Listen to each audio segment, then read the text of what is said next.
what's Missin Curfew? It's when you kind of play guilty, but you show up. How nice is a green light on the road, though? No practice tomorrow, no plane, just go. Scotty Upshaw in the clear, and he scores!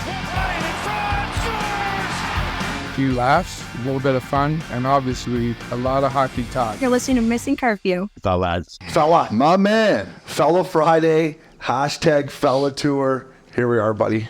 Labatt Blue, DraftKings. Crown Royal. It's nice to be up here in the motherland. Shout out to the boys, the whole crew. A-Hall, Maxie, Princey coming in from Cowtown. It was nice to get on the road again, buddy. Good team dinner last night at the Keg. Who doesn't come to Canada without a little mushrooms Neptune, a little Caesar salad? I got to be honest. I guess I haven't been to the Keg maybe since I played in Vancouver or Cowtown. Thought the prices gone up a little bit. Yeah. You know, when she brought the bill, I was like... Thought it was a little bit like Outback last time I remember. I was like, Updog, did you get Stag's Leap or did you get Opus 1 there? What was that? But the food never disappoints. It doesn't, no. But it was just nice. It was camaraderie at its finest. Yeah, getting on the building. road, knowing that this is the start of probably a little 10-dayer, I think we have. We got a little break in between, thank God. But yeah, we're going right from here. I'll break in between good thing because I might have the locks changed when the time I get home. We're right into the wasted management. I can't wait for that. But hey, shout out to you for setting this up. Obviously, we're at the Gretzky basement. Ty, Trevor, Tristan, who I just met, and obviously shout out to the Great One for allowing us to come in here. What a cool little setup, man. They killed it. Ty has good swag. I knew he'd kill it. He has good swag. Absolutely. No, and we're going to chat with those boys shortly. But what an incredible job they did showing, you're basically giving praise to the tradition of the Gretzky family and what Walter meant. And I just seen a puck downstairs from I think 69, like one of Wayne's like Pee Wee Quebec or like a Pee Wee hat trick puck. And then you see the jerseys and the stories that go along with it. And then the one thing I highlighted, that I enjoyed was just all the pictures of his grandparents, of Tristan and Trevor and Ty's grandparents, like a nice thing. And then these TVs, I guess the TVs downstairs, which you'll see all over our social media, these things are like ancient. Yeah. And I guess it took them hours. Maxie, even you wouldn't be able to put these TVs together and make them all work. They're like from like the 50s and shit. Yeah. Super badass. So they did a great job. Blew me away down there was just the two old school sticks, right? He had the Titan stick, which was my first ever hockey stick. How much did that weigh? What was in the glass thing? I was going to try, like, hey, Ty, open that up there. I was looking at it. But then the old school two-piece, first one ever, the Easton, the silver Easton was the first one that I wanted after I'm like, finally got pretty good at hockey. I'm like, go to my mom, not my dad. Pitter, cheap prick, love you. But I'm like, I want that, the silver two-piece, the one Gretz is using. Totally. It's sick. So, totally. Updog, thanks to Ty, the whole Gretzky family. This is unbelievable. First and foremost, we got to give some shout out. Last week we played Eldorado. Shout out to the superintendent, Craig Ellis. I guess he's a fan of Missin Curfew. Listen, fella, you had that place mint. The greens are tight. Mint. The fairways are mint. We'd love to come back anytime, so I wanted to give some love to Craig. Yeah, shout out Dennis Shannon and Benny McAllister, two absolute beauties. Thanks for taking us out. Listen, that place is he's a good lad from PEI. Is he? And it's funny because PEI, he went PEI to Penn State, and I guess Penn State has one of the country's like top, what do you call it when you learn about grass? Not marijuana. Agriculture? Something like that, but for golf, there you go. Golf specific. You had a degree in grass, but different kind of degree. So listen. What kind of weed's this? Oh, boys, that's Kelowna right there. I used to smoke that. That's good stuff. Yeah, this is the BC bud here. But what a trajectory from PEI, Maritimers through Penn State right into Palm Springs. I mean, you're right. That course was tight. So Craig, thanks for listening, fella. We'll send you some merch. We flew on the Team Bird. I felt like our own Team Bird, right? I got bumped off the plane. Then I got back on the plane. Then we got delayed. We came up in the Missin Curfew Sprinter van. I noticed that you were doing some work on the plane, right? Did you have your computer out? Someone told me you had the computer out. Yeah. Well, I was watching movies. And for you beauties out there that are looking for something to watch here with the, we got the skills tomorrow, then we got the All-Star game, and then maybe a little lull on Sunday with no football. Blades of Glory. Chaz Michaels. I'm telling you, man, this guy's character, I forgot how good he was. He's just like Chaz Michaels is figure skating. Boom! Boys, check it out. That's what I did. I watched 3 movies. So 3? Wow. That's why you were so comfy at the fillet flat. Can I tell you what second movie I watched, but it's kind of embarrassing. I watched... a tearjerker? No, listen. I watched How to Lose a Guy in 10 Days. Okay. But you want to know why? Because I have a crush on Kate Hudson. So you and everyone else Yeah. in this room, especially. But at one point when I was sitting up there watching a rom-com by myself, I'm like, this is borderline, this is loser mentality here, no? You switch it up. You throw curveballs every now and then. Yeah. You know? But anyways, Michaels, I'm telling you, I know you're busy because Yeah. you got 2 kids, but fellas out there, check it out. Up dog, you got one going. Get this guy a Labatt Blue fella. My man, presented by Labatt Blue Light, the premier Pilsner. Enjoy your beers together, boys, so you can live life to the power of we. Always enjoy responsibly. Beer, Labatt USA, Buffalo, New York. How's that tall boy? That's Always a nice tall boy. Yeah, eh? it's cold. It's nice. It's, Hey, listen, it's just what you need. It's This just is a what you stupid need. question, but they have tall boys everywhere, right? Yeah, of course. I think so, yeah. Especially in the gas stations. You know what was my move back in the day? I just grab a 6-pack of tall boys. Yeah, Just take it right out when on you the were bus. like, what, On the you wanna, bus. like, yeah, In the yeah, junkie. that's true. 6-pack of fucking Blue Light. Yeah. Goes well with an edible. It's true. You just want to get a real, you know, real good those buzz. bus drives. Wow, man. Buddy, we I did mean, it. man, the Cincinnati back to Milwaukee. There's a reason why you can wear those buttery fucking shoes. It's because we rode the buses Yeah, forever, no bud. kidding. Yeah, Johnny V, thanks. Look at that outfit. That outfit. I feel like I'm underdressed here, boys. I'm not Well, I gonna do have lie. a show. I'm playing Massey Hall. Massey here Hall. tonight. Yeah, Please look at the stage. Scotty Upshaw. What would I start with? I'd probably come out with Something. Touch Me, I Want to Scream Part 1. Yeah, that's one of before your you get favorite into tunes. 2, you know? Give this guy a Labatt Blue Light. Listen, shout out to Frank Vetrano. Frankie's an all-star. He's actually on his way here right now. He's going to stop in and chat with us tomorrow. We're going to get some content. But listen, I'm a degenerate, right? I'm at dinner with the boys. I see who's up. I got Ducks, Sharks. Ducks minus 180. They're playing awful. Troy Terry ties it up. Frankie Vetrano, OT winner, throws his stick over the glass and heads right to the bird to the all-star game. Yeah, So that's Frankie, epic. get yourself a Blue Light. Up dog. I can't wait to meet this guy, but an unbelievable OT winner. Want me some money? Yeah, I was thinking about you, bud, because I mean, San Jose, it's a snoozer, right? San Jose, Anaheim, day before the All-Star game. I mean, there's nothing else on, and No. we witnessed that. But I kind of was thinking about you because they're down 1 late. Troy Terry, huge goal, tie it up. Huge. Seconds left, and then booyah. What's with the kids throwing the sticks after they score? Is Jack Hughes started it last Jack year? but Hughes what's- started it, and then Zegers did it. I think Frankie was just pure emotion. Like, Yeah, he he's realized, like, like- I'm going to the All-Star game. I can't believe I haven't left yet. Here's my stick. See you later. I think he was more thinking about the boys who probably had their early flights to Mexico or wherever. He's like, boys, this one's for you. Let's get at it. Rumor has it a couple of those guys are heading to Cabo to tee it up. So that, by the way, that's a perfect trip if you're a Ducks All-Star. Easy flight, 2 hours, right to Cabo. Right to Cabo. How are you? How are you? Bob's your uncle. Or Colombia, if you how many days you really got. Well, that's if you play on the East Coast. Yeah, Frankie, get yourself a Blue Light, fella. Up dog, it's milk carton time here at Missin Curfew. Listen, you got drafted 6th overall. I got drafted 250th overall, but we were both drafted. There's going to be a draft that takes place tonight. And listen, if you're the last pick of the All-Star draft, there's nothing wrong with that. But on the milk card today, we're both going to pick who we think is going to go DFL, dead fucking last. I'm going with throw them on the milk carton, or you'll be able to find them. You'll be sitting there. But I'm going Boone Jenner from the Columbus Blue Jackets. No disrespect, Boone. You've been playing with the fishbowl on. You play hard. I just look at the rest of the roster, and if it was me and the Updog picking my team, I would take Boone Jenner as last. So we'll see how it plays out. But who do you think is going to be the last I pick? think he's wearing the fishbowl too, right? Still even in the All-Star game? He had it on the other night Yeah. when they played.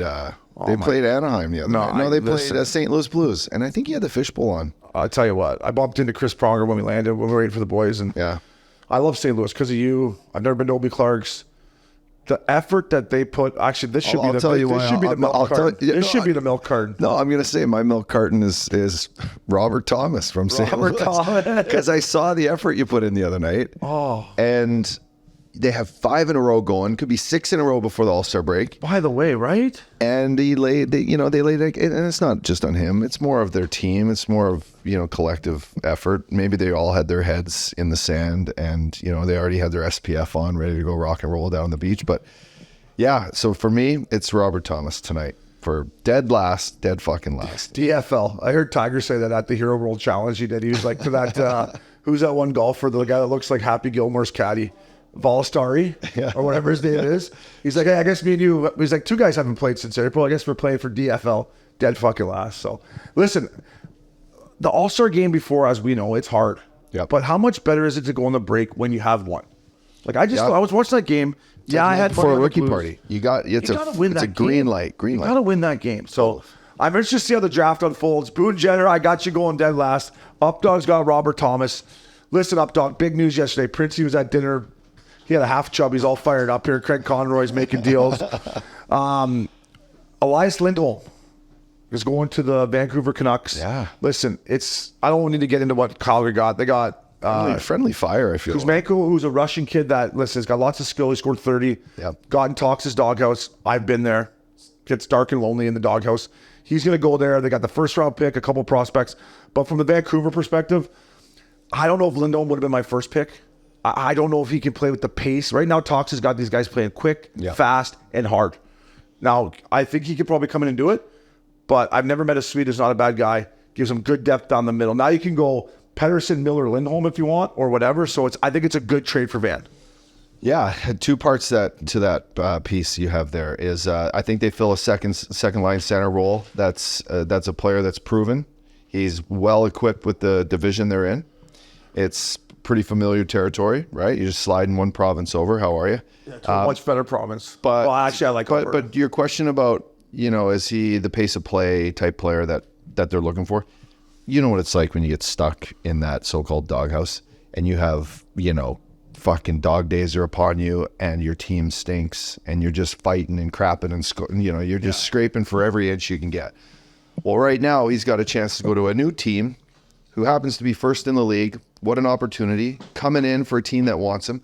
That automatically picks up your pace of play. It automatically gives you a little more confidence, a little more feel. You want to get in there and make these guys proud. You're playing in front of a new coach, new fans, new teammates. Great opportunity for him. I think it's great. I think it's a good play. Yeah. Now what's going to happen with the old Tanev is the question. Yeah. Now they got Tanev and Hanifin. If they get the tripod, then how are you? Yeah. Imagine getting 3 players from one team who's a divisional opponent. I love that Connie's made 2 trades, both with the Canucks. Here you go. You could have my big Russian D-man and my top line center. But Connie's got a job to do. I get it. I saw his. One thing about Connie that you got to love or hate or whatever is he's a very honest guy. Like when I played in Calgary, he's a very honest guy. And I heard his interview and I was like, wow, he really gave the play-by-play of everything that went into that trade. Now, if I'm the owner of the Calgary Flames, maybe I'm like, hey, Connie, like we don't need to. But that's it. He's an honest guy. Or the owner of the Calgary Flames or other GMs who are maybe calling and asking him and offering guys and doing whatever.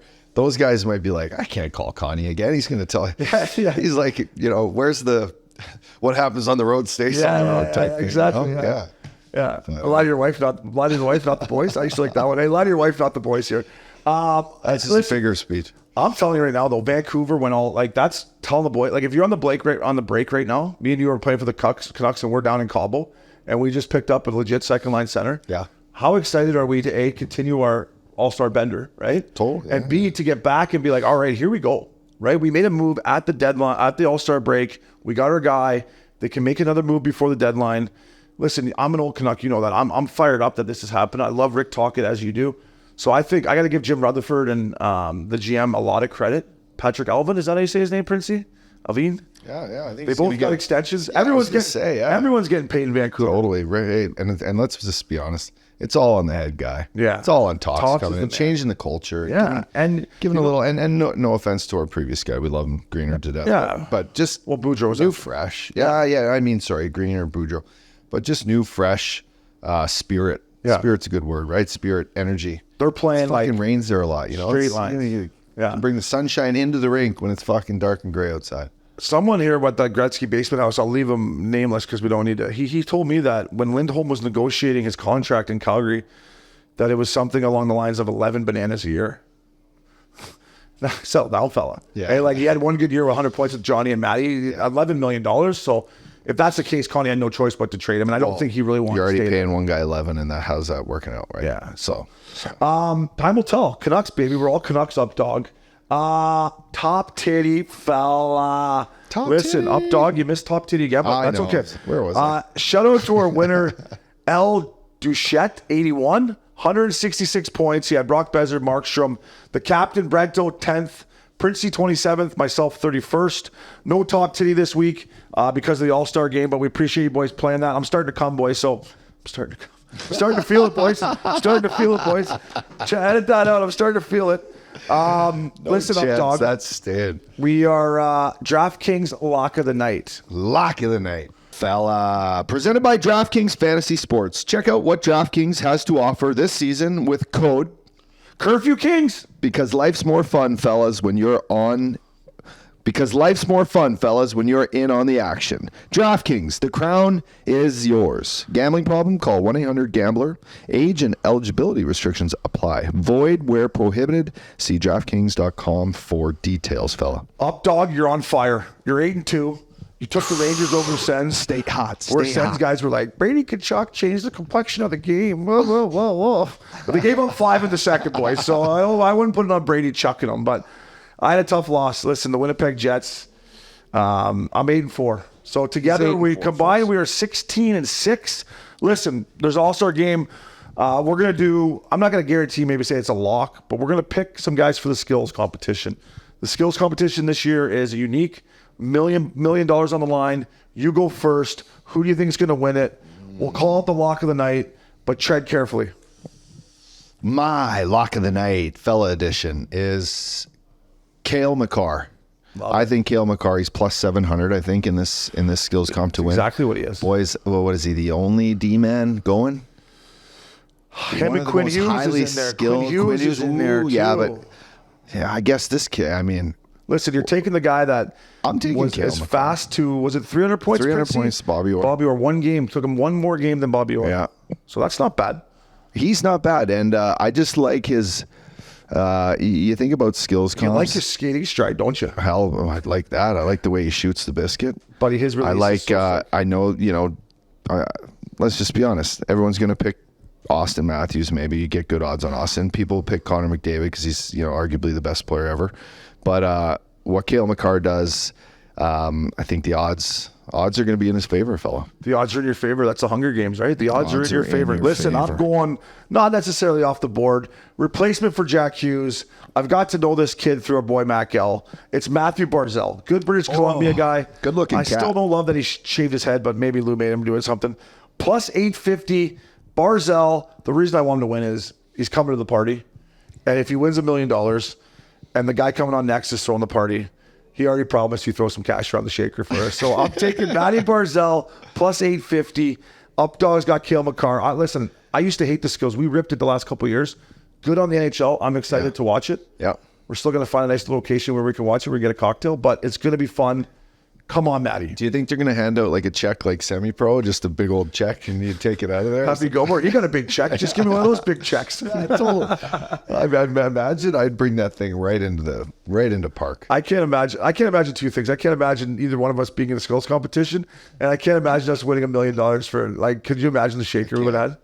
I know we deserve to, Yeah. but I just, like you, I would assume that would never happen. Yeah. Speaking of shakers, we got our boy T-Money, Travis coming at you right after the break. Fellas.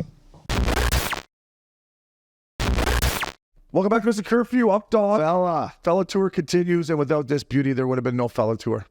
Well, without this beauty, there would be no, Toronto would just be some ordinary city in the middle of the damn country. But now it's one of the best cities, and for more reasons than I can say on this podcast. But without further ado, our boy Travis Agresti, my man, welcome to Missin Curfew. Thanks for having me, boys. It's been a long time coming. Thanks for You're looking sharp. Like I'm feeling like I'm underdressed here, boys. I it's shocker because you got some Johnny V jackets. But I do. I love it. Remember that one by the way, you have the best setup for a Leafs game that I've ever been to. So thank you again. Like, so we show up. He's like, I got your tickets, boys. Don't worry. We come in right to the under. Well, you explain it. How the setup you have for your game. Yeah, it's a good setup. We get to roll right into the underground there, and straight to the Platinum Lounge. Grab your dinner. I mean, food's all right. Yeah, and then straight to the seats, and your cocktails are waiting for you after the period. Seats, your table's saved, cocktails are waiting, and then right back to the seats afterwards. Every period, you got a spot to sit. You don't want to be upstairs on the concourse. A spot to sit in a cold, what were they? A little espresso martinis? I mean, come on. They're the best. You can't beat it. Yeah, and the best was you could take your wine to the seats, right? By the way, Yep. So Travis's seats were where you guys remember Paris pointed at the boys. Up dog saw him in the first period. Paris comes down, scores the post and in breakaway. Those were Travis's seats. But you keep the wine at your table, and then you can bring your cocktail with you. Yeah. I'm like, this is every guy's dream. Yeah, you don't need to yell at anyone for like, hey, I haven't finished my drink. Exactly. Come on, give me a break here. Yeah. No, it's a classy establishment. And after being in all these rinks, you know, as a player, it's nice to see like how they take care of the VIPs and those nice, you know, shared what do you call them, season ticket holders. You know, when they show up, and Toronto's like a downtown classy establishment. You want to come from Harbor 60 right in there. That's what we traded properly. And I mean, and then you walk by the little underground area in Toronto's nice too. Those little underground bunkers. I used to love walking through there as a player. Yeah, well, Like walking down those stairs, Head on feeling- swivel. coming out. You're like, here we go. you said it before, but now you know why they take forever to get back to their seats. Yeah. Why would you? Yeah, no, and by the way, I've always like, especially when I was growing up, I'm like, these fucking rich fuckers, they're good down there. I'm like, they're not even cheering on the Leafs. Well, now that I've been down there, I'm like, fuck, I'm not in a hurry either. Yeah, Let's take our time. But how long have those tickets been in your family? Like your dad's had those for a while. So yeah, I think my dad had his season tickets at the Gardens in the '60s. It'd be like late '60s, early '70s, and then he kept them right through. And then when they moved over to the ACC, they actually brought him down and let him pick his seat. So my mom and him, they picked their seats. So What's do you have any? I've never been to the Garden. You've been to the Garden. You watch? Let me ask you real quick. Yep. Where were your dad's seats in the garden? Sunrise Reds Oh, that's a good. Yeah, I was gonna say what's on the aisle always. That's a good seat. You're in and out. You're not bugging anyone. Yeah, that's a good seat. See, Peter, my dad would have liked that seat. Center Ice Reds. Yes. I think my first seat Peter took me to, I think I was in the greens. Yeah. Up on the side, greens, right? Yeah, and then the Blues were behind the net, like the ones that were straight down. Like if you tripped, you're landing on the goal. I tell you what, a couple games later, my dad took me to the Blues, and you sit literally like Yeah. Cujo was the goalie up dog, and your Cujo's right here, and you're like Yeah, heads up. yeah. It was any like, you know, looking back to any big memories of like the Garden, like anything about it that actually stands out for when? Because I remember I was an Oilers guy watching Gretzky. In fact, my first game ever, I think I told this, but was when Gretzky came back as a king, played against the Oilers. It was like Billy Ranford, and I'm like, you know, I sat behind the glass, but I always remembered Rexall with that experience, right? Like Right. Is there anything that brings like? I went to the I guess playoff game, Toronto St. Louis, where Dougie did his wraparound there on Cujo, right? Oh Yeah. So I was at that one with my dad, and I don't know what it was. Was it like 2 or 3 overtimes? And Yeah, that was school night. You're 93, right? 93, yeah. School night. You're a kid. I was 12 years old, so I was hoping to.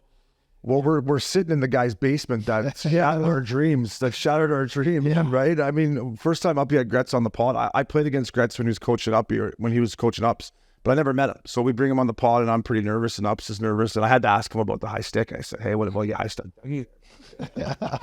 He goes, "Well, in game 2, somebody cross-checked me and broke my ribs or something." He's like, "So I was playing with broken ribs.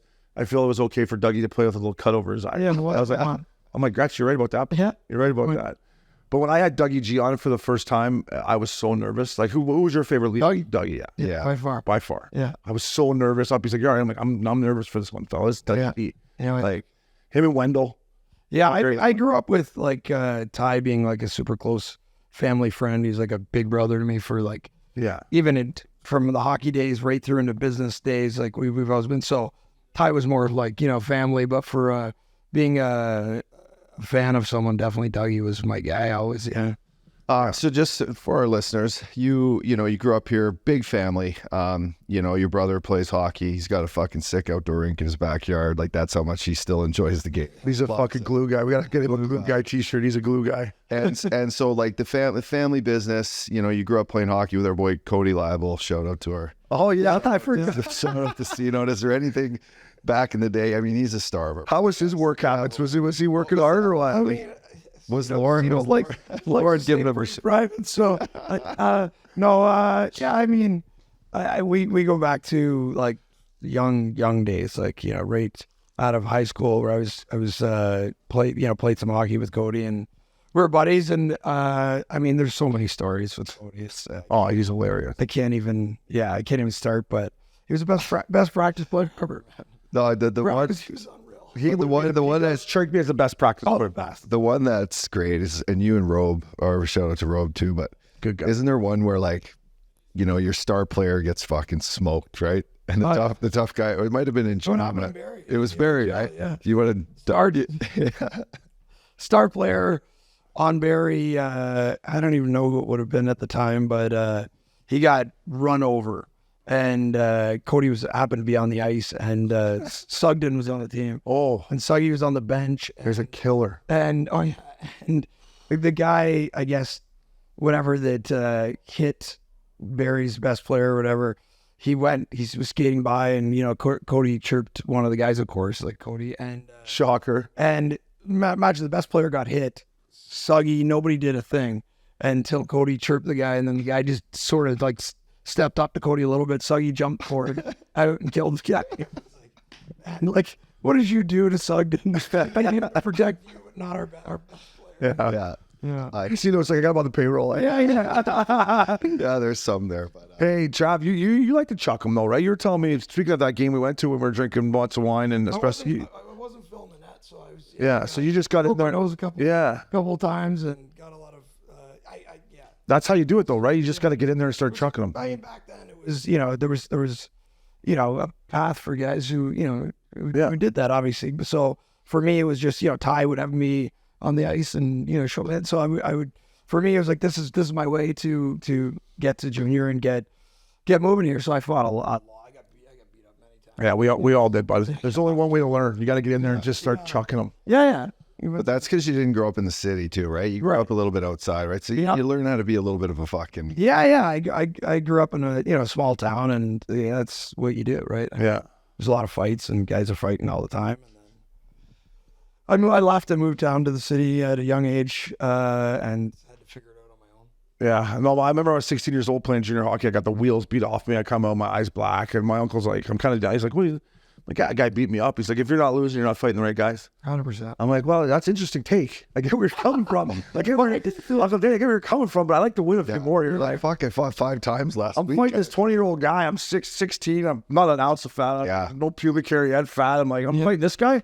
And like, just getting them. Yeah. None. Like, I was 14 or 15, late birthday, so it was probably 14 in my 15th year, and I was playing junior A, and there was a line brawl.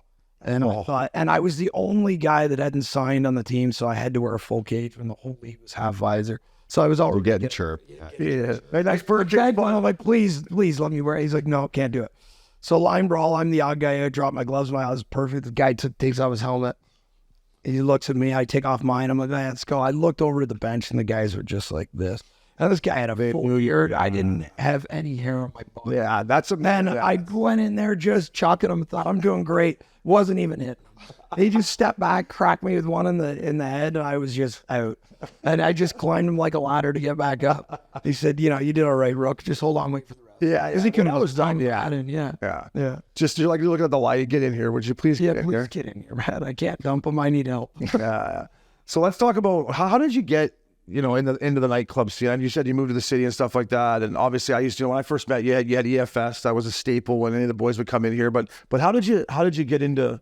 Like, fuck it, let's get some nightclubs going, fellas. Yeah, I mean, I grew up, like you said, in the, suburbs outside the city, about an hour north, and, family was in the produce business and farming and stuff like that, and I was like, I'm not doing this. There's no chance I'm going to be, carrying back. One bad year of weather, I'm fucked. I'm not doing this. If I get a care crisis, I'm in one. Yeah, so I moved. I moved down. I left home at 16 or 17. I moved down here and I said, I got to open. I want to open a nightclub. Long story short, I got a job at Fluid, which was the busiest nightclub in the city at the time, and got some experience. And then opened across the street. I mean, overcommitted. I mean, it was a 15,000 square foot place. I was only 19. Got as much money as I could borrow. Small business. My family was not really. I mean, they didn't really understand the club business. Yeah. So for me, it was like, I gotta, borrow wherever I can borrow and put everything I've made into this thing and get a loan. Somehow I got a loan and I built it. And then Vince Carter was a customer at Fluid. I invited him to the opening. He loved the place right when he signed his big ticket. And he said, I'd love to get involved. Like, I want to be a partner. I'm here now for a while. I'd love to be a partner. And, I guess they did their research to make sure that, I was the checked all the boxes. Yeah, checked all the boxes. A little background check on this guy here. He seems like a little flat on his pants here. Yeah, exactly. So I mean, I was pretty young. So I met with his parents, his mom and his his financial guys, and made sure it was a good fit, I guess. And I mean, I opened in probably one of the most corrupt police eras in the history of this city for sure. And it was extreme corruption, especially on nightclubs, a lot of organized crime, it was a tough time for, me being 19. All I knew is I'm just running a legit business here. That's all I'm going to do. So, guys would come and pay me visits, and I didn't understand how it worked. And for me, it was more just Like just banging on your door and saying, Yeah. "Hey, Travis, oh, you're going to hire our security guys. We want our guys in here." I'm like, what? How? You're not going to hire anyone. And he's like, finally they realized, man, this kid doesn't get it. And so, and then you got the cops and you got organized crime. You got both of them you're trying to deal with. And it's, you're not sure which side do I pick here. It was tough to navigate. And then, Vince came in as my partner after my first year and bought 50% of the business, got me my money back so I could tell everyone in my family that I didn't, fall face type of thing, and opened a lot of doors for me. And, we became, really close buddies. I know he had a rough ride at one point here, but he was a great guy. I mean, and we spent like a lot of time together. We traveled together. He didn't have a lot of friends because he was a superstar from high school, right? So, but yeah, it was, we built a good nightclub. We ran that I ran it. He showed up to staff meeting. yeah. That with a clipboard because he wanted to learn, which is pretty comical. But we ran that for about 10 years. And then I moved to King Street and opened EFS and Addison's and a few other places in the city. Yeah, you're making me feel bad about when I complain about emails and stuff. You're dealing with like people knocking on your door. I'm like, I gotta do this. I'm like, oh God, there's a Slack message here. Like, you see this Slack message? I'm like, what Slack? Fucking email. Did you see this email? What's going on here? Yeah. No, it was tough. It was a tough time, and I was just the stubborn kid who just refused to sort of fail at it. I couldn't. No, the little time I've known you is you know what it takes to be successful, and you work at it, and you don't take, no shit from anyone. Like you're gonna do your thing. Like I've noticed that just being here for the last 5 years. Yeah. I want to ask you because one day I remember I was turning on the Vince, and our boy Hall's a hoops guy, and I turned on the Netflix thing about Vince Carter, and I'm sitting there, probably hung cheese on the couch. I'm like, this guy's sick, and all of a sudden in comes fucking T-Money Travis. I'm like, holy shit. But Vince Carter to me made me like basketball. Yeah. I don't love basketball anymore, but we don't need to get into that. But Vince, what he did to the city, like you to be firsthand and be his buddy, like it must have been a wild ride to see. It was wild. Change the city forever. Changed the country for basketball. And you Vancouver really could tried it, but no chance. But he signaled. That's because they drafted him to the country. Yeah, fucking Cannadips and mine, his eyebrows over here. I'm like, this guy's not going to move the needle here. But that was never Canada's team. But you're right. Like, well, Yeah, it would have been wild. It was wild. Like he couldn't even go anywhere. Like he was. Yeah, You're thinking about a few other big countries. I have like a big countries in my career. Yeah, Chad, one of the things you told me over a couple dinners, since we got to know each other with the red wine flowing and the gummies going and everything else you got going. When you're going back and forth to Vegas, man, like how old were you? Were you going every weekend? Like, tell that story to the fellas out I there. was in my, I guess early 20s, probably 23, 24, somewhere around there. So I just started, things started going well with my businesses here. And I was actually in a wedding in Vegas, and I had met the Fertitta brothers in the wedding, and they said, we got to get you down here. We, got to revamp things. And, we heard you're doing things in Toronto. And so anyways, I flew down the next week, and, they gave me a crazy offer for 23 years old, and US dollar was pretty strong. Hold on, let me just, okay, good. Yeah. And I told them, like, I thought about it, said, left the room and came back and said, listen, I got my own business, doing well, Vince had just become my partner. I don't know if I want to, move to Vegas. Not to mention, I was 20. I didn't drink in my 20s, like no alcohol, nothing. So I would have had a better career if I could.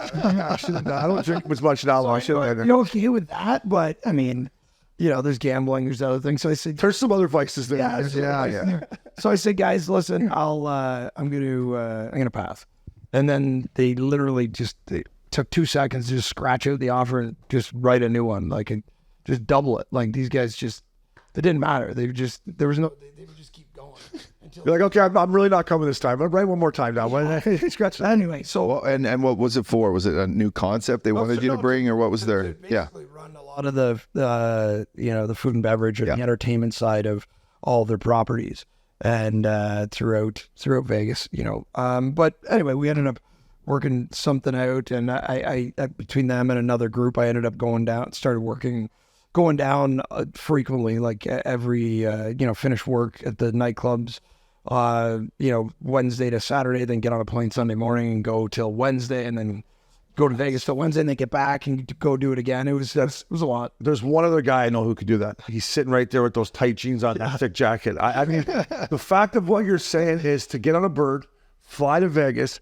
You didn't drink, so maybe you weren't hung cheese, but still being out the nightlife of it, jumping back on a bird. And nowadays it can. How long did you do it for? Like how before you're like, you know what, the money's good, boys, but I'm gonna hunker down. I mean, it wasn't consistent every week, but I did. That went on for about a year and a half.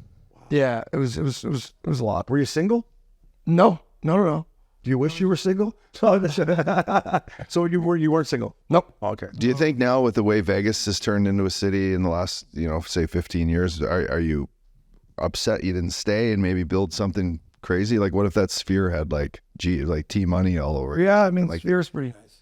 Yeah, and but just down there for that old school rock festival, right? Like yeah. 82. Yeah. What? Blink-182? Yeah, They had a festival. Wow. Off screen. That was in October. I think it was late September. We came in for, or when was that? Yeah. Yeah, that was. It was the it was the home opener. We came in to watch Bedard. Yeah. We left the next week. Yeah. It was really good. That was great. No, Like Vegas has changed so much. Back then, I could see why you'd be like, guys, I think I'm good, right? Yeah. But now with Vegas the way it is now, with an opportunity like that, it's like, well, fuck, this is the hub of entertainment now. Yeah, I mean, it is. I mean, it would have been nice to get in.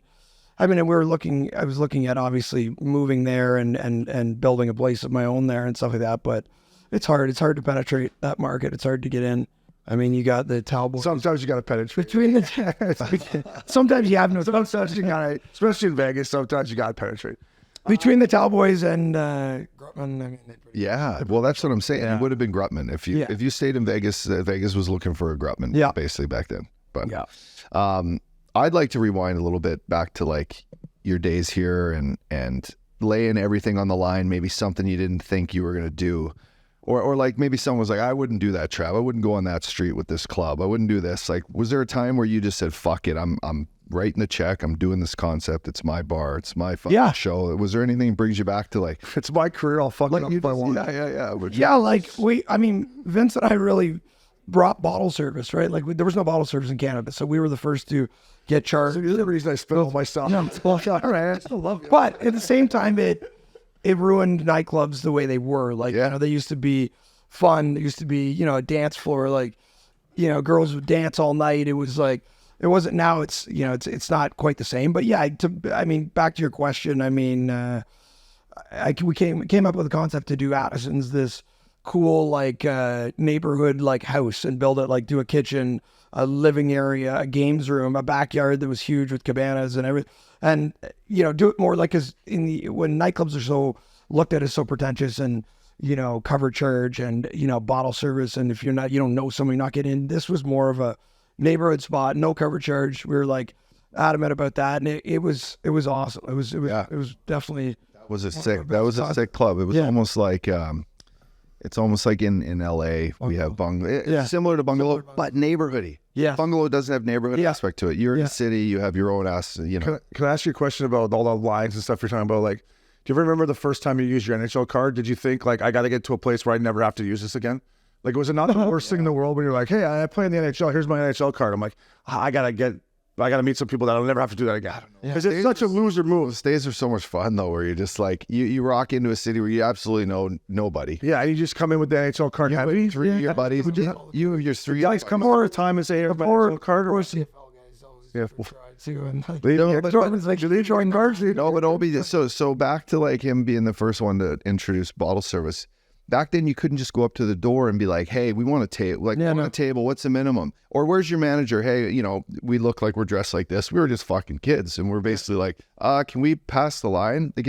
We're thinking Cowboys, at least I am. Yeah. Cowboys in Calgary for the Stampede, shout out to Princey.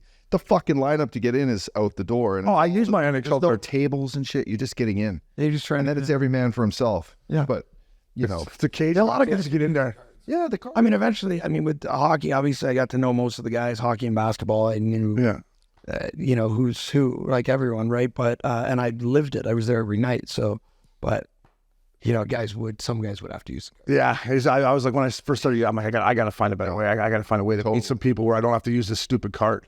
And then when they took the card away, I'm like, can I get the card back? You know what I mean? I'm like, wow, I'd give that anything for that actual card. Do you ever tell people when they're like complaining about the minimum stuff, do you ever say you're not paying for the booze, you're paying for the real estate? You know what I mean? Like, what it's paying for the bottle, you're paying for to be in the mix here for see them come by, see them come by. Like, I know the boys that Bill come and say, oh, it's what? I only had 4 beers. Yeah. Well, you sat there in the prime real estate, buddy. You owe $2,500. Yeah. Anyone ever stick you up? Like anyone ever like stick you with a bill that's like super popular that you have no time for right now, where you're like, you wouldn't mind chirping them right now? And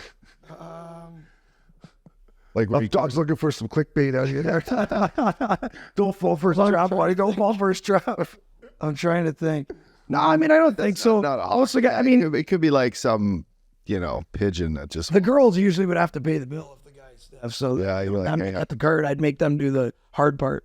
Get the card and ID before you bring anything out, type of thing. Yeah. But I mean, yeah, some guys. I mean, Iverson used to never, ever understand the concept of why he can't bring his bottles from dinner to the nightclub. So he'd show up with a couple bottles of Cristal tucked in his jacket. I'm like, dude, you can't. There's liquor laws. Like, it can't allow you to bring that. And then if he felt in any way you're embarrassing him, he'd be like, give me 10. And he'd buy 10. I'd be sitting out front just praying that he brought a bottle. You call him out. But yeah. okay, so how many would he roll deep? Would he have his whole entourage? Yeah. Well, that's how he stole his dough, right? And brought them everywhere. Like, I saw him at All-Star in LA, and he had a motorcade of Rolls and Bentleys, like 10 of them, and all those boys rolling. Yeah, it's a fine line, because I was lucky to have a Loop Sinapi and we were all making money at the time. But when you're enjoying it, you want your buddies with you. Yeah, so I can see how these guys. Yep. Now you don't want to roll 10 deep. No, or 20. You want unless they're girls, but yeah. But I'm saying if you don't have your best buddies to enjoy it with while you're making bank, like what's the point? Exactly. Yeah.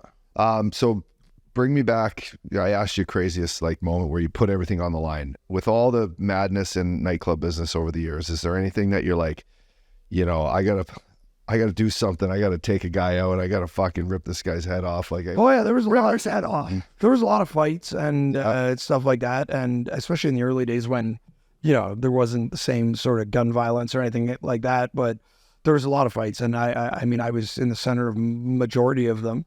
And the problem was once my security team, which was usually 30 guys, you know, big boys, like big fellas. Yeah. Me get involved, and they'd be like, all right, green light. This is a green light. He's involved, so we can just,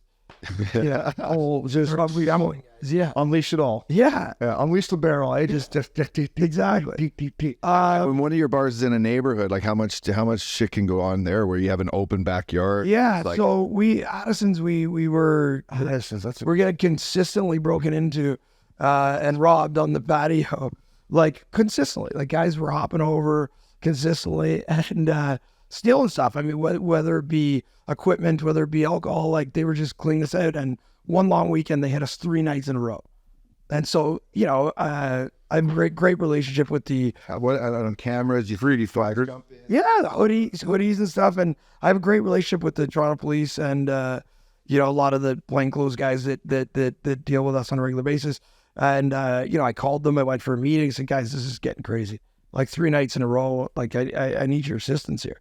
And I said, what do you want us to do? Park a car out front? Like, at the end of the day, if we park there, they're not coming.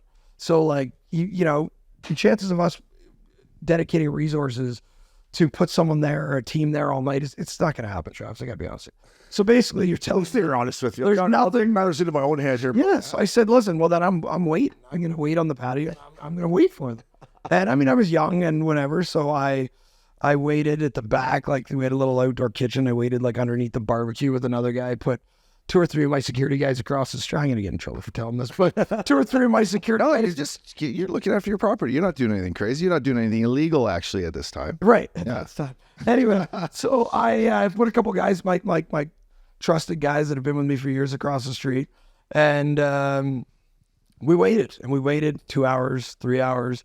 And it's a good old-fashioned stakeout. I was, like pretty much asleep. And the one guy with me, just a little guy that works with me, and he woke me up and said, I think they're here. I looked at my phone, and my security guy had texted me from across the street. He said, they're here. It's game time. And I'm like, game time?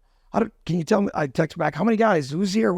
I had no idea what I was, because there's a big wall. You can't see around it. So you're walking out, there could be 20 guys. Yeah. So the plan was, I told the little guy, all your job is to run and open the front door to let the security guys come back and help us. If there's 10 guys, like, I'll dance around for a bit. I'll yeah.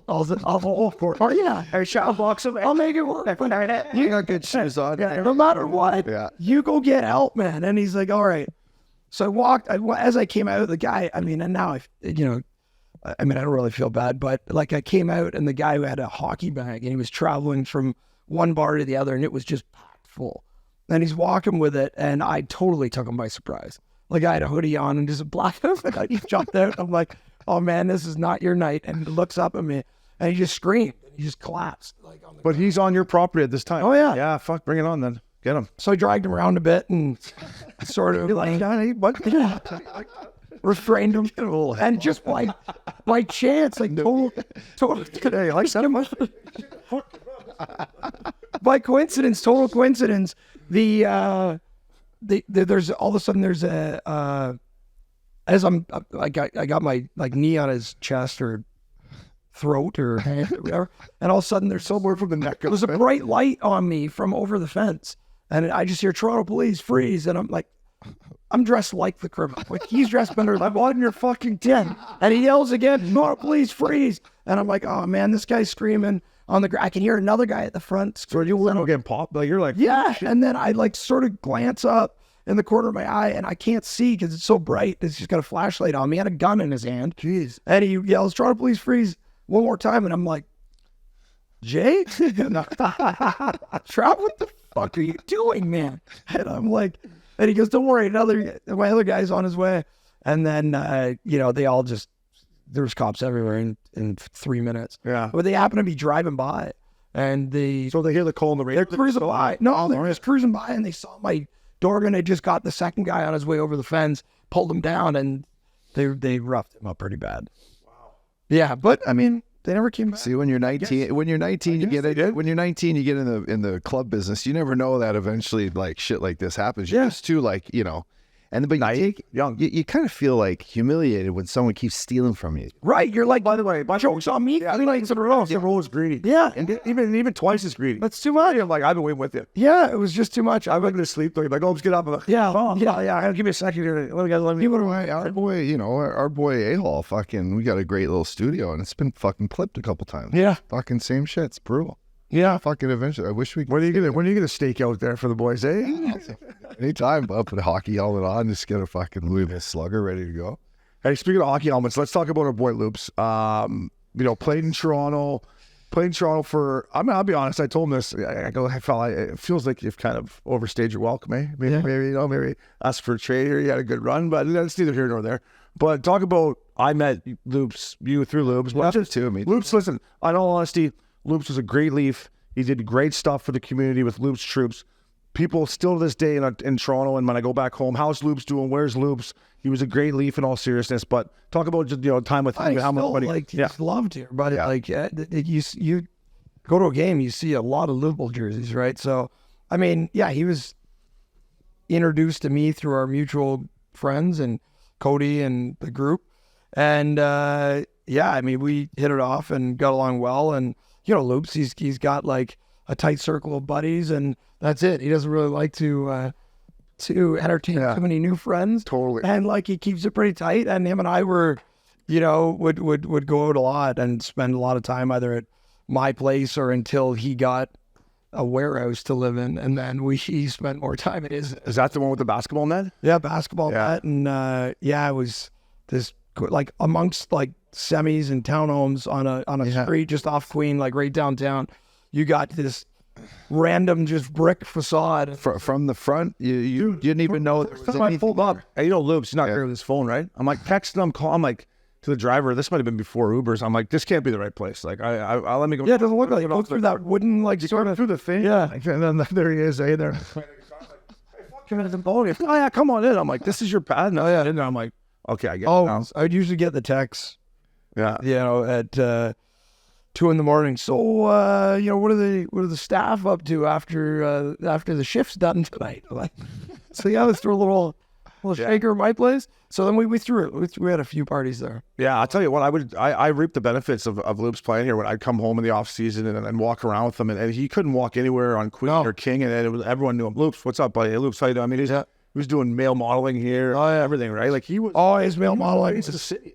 Yeah, We should touch on his male modeling. Yeah. Bus stops, like hair products. It was everywhere. Yeah, on all the I don't trends. think he let anyone know. Like it was just I got a good file full of them that I got to send to the boys. Yeah. Of just different advertisements. I'd see him around the city. Princey found a clip of Loops playing the guitar on like the bridge from Philly to Jersey. I'm like, and Loops is like, what does he say? He's like, yeah, I kind of like dark music, but that's not my personality. I'm like, Princey, where did you find that thing? But first time I met Loops, obviously good looking cat. He's our first round pick. And I remember in El Segundo first rookie practice, and he comes around the little Canada Cup drill and he takes the snapshot, and I'm like, you're eyeing guys up, right? I'm like, holy fuck, I've never seen anyone shoot a hockey puck like that. Oh yeah. And then I try to talk to him, and you know right away he won't really talk to you. I'm like, I gotta get to know this guy. Yeah, you gotta. It took a while. Yeah. There was a lot of. And then a couple things happened throughout the course of the rookie trip. Yeah, right. No, there's a lot of quiet dinners to start off where we had to, you have to get to know him. Yeah. But I asked Lou, he did me a favor once. I asked him to, funny story. I asked him to come out to my nephew's hockey practice, and it's an hour away, whatever. And I'm like, Loops, you got to do me this favor. Like, you got to come out. Like, these kids are probably 10 years old, somewhere around there, AAA team, but they're 10 years old. And Loops like, yeah, no problem. Not going to tell any of the kids. So he comes, he laces them up. It's right during the season. He laces them up. He just jumps in line to do the drill. So he comes around, cuts around center, gets fed with the puck, goes down on the goal. I got the video. It's mortifying. Goes down on a 10-year-old and doesn't even hesitate. Just right bar down hard. 10-year-old didn't even know what was on the ice. And the 10-year-old just left the net. He's like, and I'm like, Lips, he's like, what do you want me to do? I witnessed that in Aspen not 2 months ago. I was skating with Flowers and him, and the kids all started to come out. And the first kid that came out, he whipped it right off his head. Yeah. It was like, and then he's like, whoops. Yeah, I'm like, whoops. The guy's, if the kid's 6, he's a 6-year-old, and ding, right on the head. Oh, his shot. He's like, the kid, he'll always remember that. I'm like, yeah, after he. Princey put a little thing together for him about his little breakaways in Toronto where he go to the forehand. And that's what he did. And I text him, I go, no wonder you got laid so much. I mean, the bing, bing, bing, bing, bing. I'm like, fuck, buddy, I get it here now. It was unbelievable. I had no problem. After that end-to-end he did that time, here, he was getting laid all the time. You know what the thing about Libs too is, and you mentioned about how he's a good guy to come out to your nephew's skate. His teammates loved him. Yeah. Oh yeah. And there's not one guy that played with Loops. Yeah. And, people still come on and be like, what happened with Loops to Toronto? And I'm like, we don't need to get in that. But his teammates loved him, right? It was the same reason. He was the ultimate pro, man. For whatever Loops did off the ice, and we all did. Loops, I worked out with him in the off season in the gym every Monday. Sick program, like so strict. Like he's still, and he still keeps in shape. He's a machine. Yeah. His program's got a little wonky a little bit, but he was close with Phil. That's funny. Yeah. Phil didn't frequent the gym too much. No. But they were. Phil was my kind of pro. Yeah. Me and Phil have been good roommates. He skipped the bike after. Yeah. Travis, we're having a shaker. Well, this will come out tomorrow on Fellow Friday tonight. So I guess we'll say thank you so much for what you've done for us. It's at your place, Parc, which I've been to. It's a National League establishment. This guy beside us here, Flowers, is supposed to be chipping in with some kind of guest. But thank you. We're excited for it. Thank you for everything, and we're looking to have a real nice time at your establishment. Of course. I'm happy to have you guys excited about it. When I grew up, I built an establishment a little bit, north of King Street, and moved it up north with, a little bit older demographic. So it's classy. It's got a cocktail bar area, and then it's got the lounge side with the DJ and the tables, and it's a great spot. I mean, Larry sometimes comes, and I can't get rid of him, Mr. Flowers. I can't. And so he's been a few times. So this is Flowers, eh? Flowers goes to Aspen for a month. Whatever, good on him. So then I'm like, I'm going to text this guy and see if he's got a hotel room. Because I assumed he was staying with you. So I go, Flowers, where are you staying? Are you staying with Travis? No. I thought you got me a hotel room. I said, why would you think that I got you a hotel room? I'm shocked he didn't just show up at my door. You texted me. I think you said you're going to get me a hotel room. I said, I got to go back to the archives because I assumed he was staying with you because he came in for that wedding And he laid on your couch for 3 days, didn't he? Then he came back the next weekend. Flew home and he's like, you know what? I think I'm thinking of coming back. Yeah. Yeah, I know. Well, once you spend a weekend at your house, it's tricky to go really anywhere else. And we all go to nice places, but you do have a nice shack. We play yourself here. Listen, if anything goes down, if we can have this if you want, I'm coming to your house. If anything goes down, all right? I feel safe there. Yeah. I feel safe there. That's years of nightclub. Yeah. I had to build a safe. Yeah. Travis, man, thank you, buddy. The boys love you here, and we appreciate it. And we're looking forward to getting after it tomorrow night. But Thanks, boys. Thanks for having me. Oh, man. Thank you. Thank you. welcome back to Missin Curfew, Up Dog Fellow Friday. We're in the Gretzky basement, and we got the fellas here, Ty and Tristan Gretzky. Thank you, boys, for the hospitality, and you guys killed it, man. Up Dog, thank you as well. This place is beautiful, fellas. Appreciate it. Thank you guys for being here. Makes the whole experience. This is what it's about, right? Well, yeah, and we're here showcasing basically, the hockey family of Canada's basement, right? Like every Canadian kid, and no real American. We talked about this earlier, but in America, you don't really have like a basement that you go down to and you hunker in the winter. You have a pool table and you got all your your jerseys and stuff and pictures. But you guys have brought that to the hockey fans here for All-Star Weekend by showcasing your grandfather and your dad's like earliest stuff, artifacts. It's fucking great. Like you said, it's a special place for every family and something my grandpa kept special his whole life and kept all the memorabilia down there, and everyone was always able to come by and see it. So one of the crazy thing, like he had every single hockey player in Canada has been through his basement. Didn't matter. You knock on the door, he was giving you a tour, and the fact that he kept every single thing, and we had the opportunity to do something like this here this week to show it and showcase it, I think he would be amazed to see it, and that was our goal. So yeah, it's cool because our relationships that we have with our dad and you have with your dad, but that's what hockey's all about. But talk about, because I know how much Walter meant to your dad, Wayne, but like how much he meant to you guys too, because the way Wayne talks about Walter and how important it's just, it makes every Canadian kid be like, that's what it's all about. You know what I mean?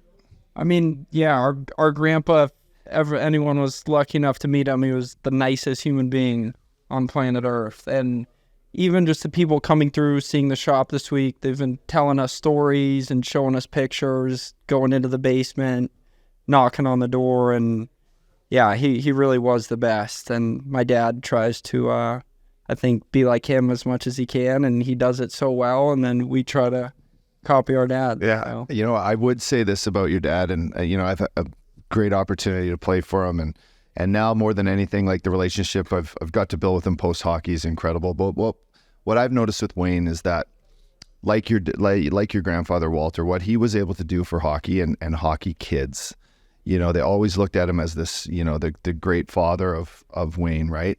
But Wayne right now gives so much back to hockey and to the kids. And if you ever get a chance to meet Wayne, whether, it's sitting at a restaurant or you catch him before he's jumping on an airplane, or he sits and talks and he listens and then he tells stories, and it's almost like what I'd imagine Walter was like with everyone he met, no matter if it's at a grocery store, if it's wherever, you're sitting and you're like, wow, it's so personable getting to talk to him. I just met him, Yeah, absolutely. We're so fortunate to call him our dad. He's most supportive, and seeing his face the first time walking in here and seeing what we tried to create or recreate, it was pretty special to see, and that's what we were most excited about. So it was worth it, and building this house out is something we wanted him to be a part of, right? It's totally. Let's talk about the swag. Ty, since I met you, you got great swag every time I see you. Appreciate it. Tristan, you're tight too, brother. Thank you. Listen, the stuff you design, I designed some stuff. Updog helps me a little bit. He's busy with 2 kids, but I try to design stuff. You guys got to figure it out. I mean, that jacket is the one that Walter used to wear. I mean, it's a sick Letterman jacket, or whatever you want to call it. Ty, you've always got. How did it come together with the style? Did you guys work together, or how did that work out? Yeah, I mean, I think my grandpa wearing that every day, that was his signature, right? Like Nagano one, the Nagas, red one, he wore it everywhere. And the starter jackets. Yeah, it was so sick. We love doing the merch stuff. But just being able to come and take something home and be like, yeah, I went to the basement. And if you didn't get a chance to see the basement, when my grandpa was showing everyone and stuff, this is maybe your chance to come see it or a piece of it, right? Yeah. So it's been really fun, and being able to do this with my brothers has been something really special. And we have a lot of friends in Toronto that it's It's been amazing. It's been the best week of our life. Yeah, there's definitely a good little atmosphere down there. You get a little bar set up. Yeah, the bar's a real nice touch. Yeah, the Gretzky estate set it up out back. It's pretty fun. That's what we wanted to create, a house, right? Like for All-Star Week, for everyone to come see it and experience it, and just what my grandpa would have wanted to do if he was here, right? Updog, the Gretzky estate would be a great thing for you, the estate. It's a winery with an outdoor rink. So it's two things that you love. You love red wine, you love getting on the blades. So maybe next winter, I Nice and a little putting green out there. I don't like putting, but I went for a little golf and get them out there. It was so building this out, guys. Was it was there any tricky parts to it? Those TVs down there look a little old. How do we get those fired up? Wait, there was so many people who helped us: Josh and Jesse and Ethan and Alex and us too, and Trevor. We and Boehner. But like it was a huge team effort going into it. But it all kind of came together better than we could imagine, and hoping to maybe do it again. And give people the experience, like Ty said, if you never saw it, wanted to give them. Yeah. for sure. You know what the word you just used there was team. And when I started hanging out with your dad for the Updog and playing golf with him, like all the stories that he said were all team. It was never about his individual stuff. It was all about team. And like one of my favorite things ever is the Boys on the Bus video, like that old school movie when he's like, "Well, this team, you kidding me? Cough, I can't shake this guy." Like that, your dad is the ultimate team guy. And to me, that's what makes hockey players different, right? Like how he's team. And that's what you guys said right away. Like it took a team to do it. For sure. Yeah. Absolutely. Yeah, I feel like that's the hockey culture, right? Yeah. And I feel like all the guys embody it so well, and we try to be like our dad in that sense. Yeah. For sure. Your dad's such a beauty. Like I said, I got to know him, and I played so bad. So we were there for the Stanley Cup final where we saw you. And me and Updog, we went from Vegas to Florida. And Updog's like, we're playing with Gretz and Mess and Janet at 115, and it's like 100 degrees. And I'm just, I don't make a par. I don't make a par on the front nine. And I'm on 9. And I'm like, well, boys, that front 9 will sum up my career. And your dad goes, "You weren't that good of a player." You were that good of a player. He loves to give it on the course. He can chirp. He's a good chirper. The best of them. But boys, thank you so much. We don't want to take up too much of your time, but Ty, got to know you, Tristan. Nice to meet you fellas. Keep it up. You're making your dad proud, the hockey world proud, and this is next level. Thank you guys. Big fans of the show, and best of luck. Yeah, we appreciate it. And then without teasing too much, will you maybe make this a traveling thing? So show people across North America what Wayne's Basement's like? I think that's the goal. I think everyone was so excited by it that we might have to do it again. And we love hearing the stories about it. Yeah, and coming to meet my grandpa and seeing the pictures and stuff. Yeah, it's good, boys. No, you guys got a great family, and it means a lot that you guys are doing this for. You guys are the best, man. Appreciate it, boys. Thank you guys for having us on. Let's have some fun. Let's go. Yes. Oh yeah. Thanks, fellas. Let's get after it. That was fun.